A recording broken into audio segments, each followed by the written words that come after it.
It is a joy, a pleasure to be with you once again and to address God's message to your heart and mind in this moment. I thank Pastor Gilbert for the opportunity and above all to God for the privilege of sharing God's Word from the book of Colossians.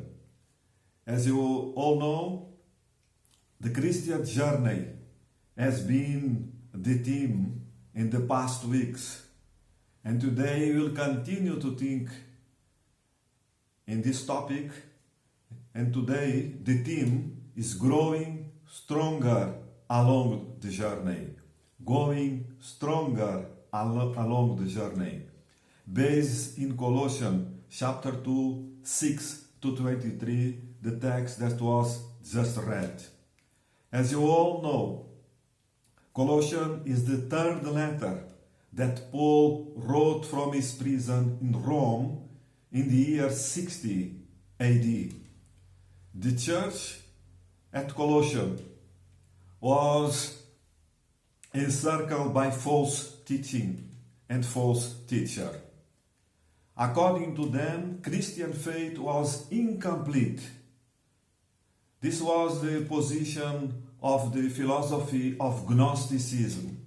Gnosticism comes from the Greek word gnosis, that means knowledge. According to them, human beings need to climb steps of knowledge in order to reach certain divinity. Therefore, according to this thought and the cultural mysticism that was prevailing, affecting the minds of Christ's disciples at Colossae. According to this point of view, there was a need of worshipping angels, following special rules and ceremonies, and above all, climbing steps until someone could reach a divine being. According to them, salvation is won by steps of knowledge. Paul is emphasizing the supremacy of Christ. As Pastor Gilbert mentioned in the introduction some weeks back, Colossians found it difficult to believe that the promise of the gospel lay precisely in the sufficiency of Christ. It was difficult for them to believe in this.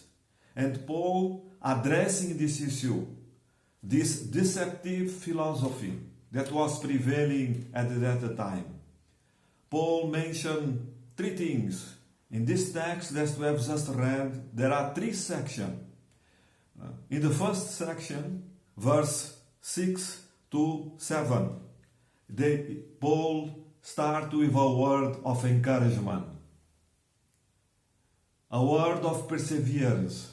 What he mentioned, he says in verse 6 and verse 7 of chapter 2, so then, as thus you have received Jesus as Lord, continue to live your life in Him, rooted and built up in Him, strengthened in the faith as you were taught, and overflowing with thankfulness. A word of encouragement. As you have received Christ, you should continue living in Christ, according to verse 6 and verse 7. In this way, Paul mentioned three items. Firstly, you have been rooted and built up in Christ. Two metaphors are mentioned here. One metaphor of nature, rooted. Another metaphor of construction, building work, built up in Christ. This point to something that is permanent. Another item in this word of encouragement, strengthened in the faith, is a passive term here. It is Christ, it is God, through the Holy Spirit, that strengthens us in Christ. Thirdly, Paul is mentioning this word of encouragement in the introduction of this text. We need to have a mind of gratitude, knowing who Christ is, His supremacy, His uniqueness, changing our pattern of life, bringing into our beings a mindset based in the gospel. As a consequence, this will create in us a mind of gratitude. Gratitude for salvation. Gratitude for knowing the one who can solve mankind's problem, the Christ who became Jesus in Bethlehem in the first Christmas. A word of encouragement, rooted and built up in Him, strengthened in the faith, a mind of gratitude. In the second section of this text, growing stronger along the journey, Paul is denouncing this deceptive philosophy. Philosophy, as you all know, is a science that can help us in many questions. How to strategize our way of thought, how to systematize our doctrines. But philosophy as such is totally impotent to explain who really is God, how to know God in its fullness, and how to put right our relationship with the Creator and living God. Philosophy needs revelation. If God does not reveal, if God does not touch our minds, it is impossible for a human being by himself to understand who really is God. And this is kind of deceptive philosophy that Paul is denouncing here. The emphasis of Gnosticism and the cultural mysticism that was prevailing. Paul is mentioning here certain things about this philosophy that he has called a deceptive philosophy. What is the basic emphasis of this thought? Firstly, worship of angels as a means to reach God. Secondly, circumcision, an external sign, according to this point of view, was a way to God. See in verse 11 of the text that you have read in chapter 2. Mention here, in Him you are also circumcised with a circumcision not performed by human hands. Your old self, ruled by flesh, was put off when you were circumcised by Christ. Thirdly, Paul denounced a written code according to verse 14. Having cancelled the charge of our legal indebtedness, which stood against us and condemned us, He has taken it away, nailing it to the cross. Another point of this cultural mysticism, connection with a divine being, such as angels, principalities, authorities, and the thrones. See verse 15 of chapter 2. And having disarmed the powers and authorities, He made a public spectacle of them, triumphing over them by the cross. Connection with these pseudo-divine beings through other means.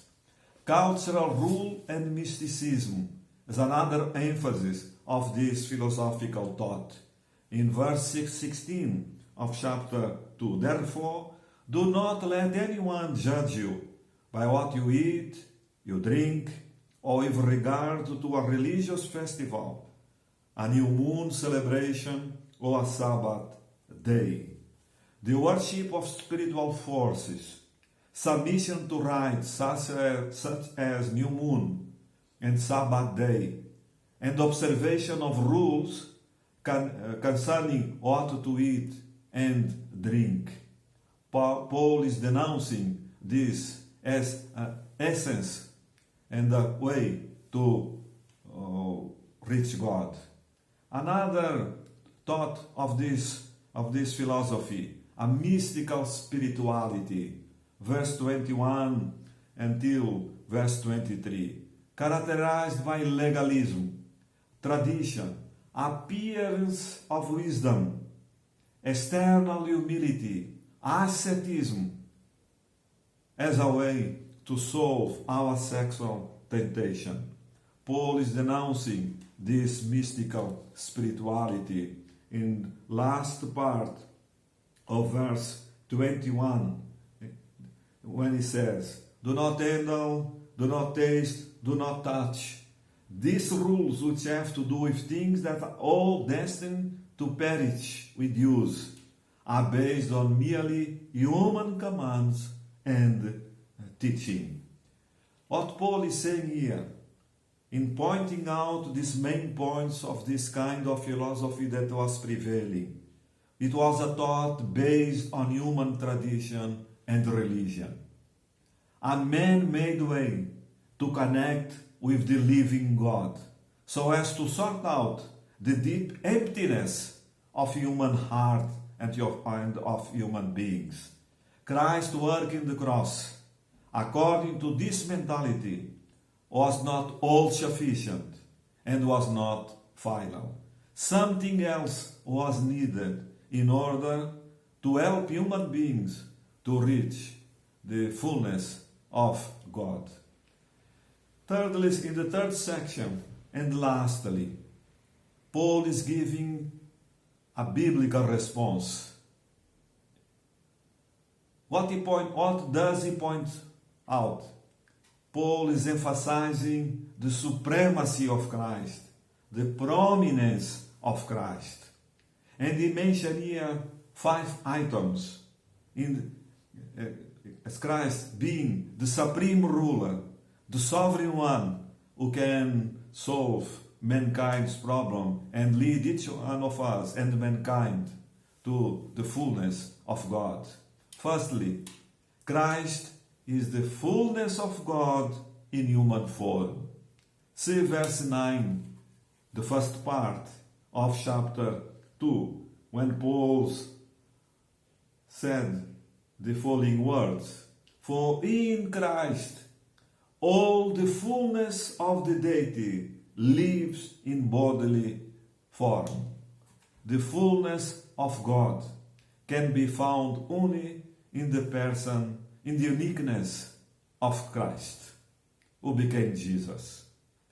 If someone wants to know who is God, how he looks like, must be seen in the person of Christ. In him is the fullness of God in human form. Secondly, Christ is the sovereign and head over spiritual powers, authorities, and human tradition. This is mentioned in verse 10. And in Christ we have been brought to fullness. He is the head over every power and authority. And when you go further into verse 16, and having disarmed the powers and authorities, he made a public spectacle of them, triumphing over them by the cross. The sovereign and head of everything, his authority is over any spiritual power, authorities, and human tradition. Thirdly, in biblical response, in the supremacy of Christ, the prominence of Christ. Thirdly, Christ is the only and unique Savior. He is the one who can solve our sinful nature. and operate the real circumcision that change our mind, change our body, and change our being as a whole. This is mentioned in verse 11 and 12 of this section. Your old self, ruled by the flesh, was put off when you were circumcised by Christ, having been buried with him in baptism, in which you were also raised with him through your faith in the working of God who raised him from the dead. He is the one, the analogy who can solve our problem. The analogy of baptism was introduced here, and its meaning is explained.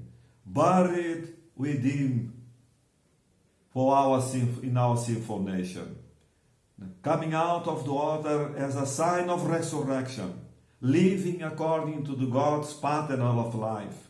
According to the gospel kingdom values and the kingdom ethics that Christ, through His Spirit, can strengthen us in our inner being. The fullness of God in human form. Christ, the sovereign and head over spiritual power, authorities, and human tradition. Christ, the only and unique Savior. Fourthly, Christ, the God of life and all-sufficient Savior. Once again, coming to this text in verse 13 and verse 14. When you are dead in your sins, and in the uncircumcision of your flesh, God made you alive with Christ. He forgave us all our sin, having cancelled the charge of our legal indebtedness, which stood against us and condemned us. He has taken it away and nailing it to the cross. Christ, through his life and work, opened to mankind the way to forgiveness. The same message is mentioned, the same item is mentioned in verse 20 and verse 21. When we can read once again, verse 20, Paul is mentioned here, since you died with Christ to the elemental spiritual forces of this world, why, as though you still belong to the world, do you submit to its rules? Do not handle, do not taste, or do not touch. The God of life and all-sufficient Savior. What Paul is mentioned here, verse 13, 14, 20, and 21. Human beings have everything they need in one person, Christ, who became Jesus. Fifth and lastly, in this third section, as the biblical response, Christ is the God of the cross. Verse 15, the last part, mention the following words. He made a public spectacle of them, triumphing over them by the cross. As you all know, the cross and the resurrection are God's strategy to put right our minds, our heart before the Creator God, and the solution to mankind's problems of sin. The cross depicts God's love, God's justice for human beings. In the cross, you find justice on one side, love in the other side, coming together, bringing us freedom, bringing us hope, and above all, peace and joy in our pilgrimage along our journey in this world. The cross was a public spectacle. It is for all mankind to see. God's love and God's justice are together in the cross. The fullness of God in human form. Christ the sovereign and head over everything. Christ, the only and unique Savior. Christ, the God of life and all-sufficient Savior. Christ, the God of the cross. The biblical response. As one of my teachers long time ago in the Baptist Bible College in São Paulo, he mentioned, we do not believe in ideas, but in one person, Christ, who existed before the creation of this world, that has no beginning and is no end. He became Jesus in Bethlehem in the first Christmas. We do not believe in ideas. You do not believe in religion, man-made way to connect with God. We believe in one person, Christ, the center of the universe, the foundation of this world, the foundation of the biblical faith. He is the only one who can connect us with God, redeeming us from a life without purpose, putting us together in the right relationship with the living God. One person, the Savior, the all-sufficient Savior, and the Lord, Christ Jesus. Dear brothers, sisters, and friends of Eindhoven, International Baptist Church of Eindhoven, along your journey, continue to live in Christ, rooted and built up in Christ, following Him, and for Christ to lead us in this Christian journey with our heart and mind full of hope, joy, and above all, in inner peace. May God continue to guide us.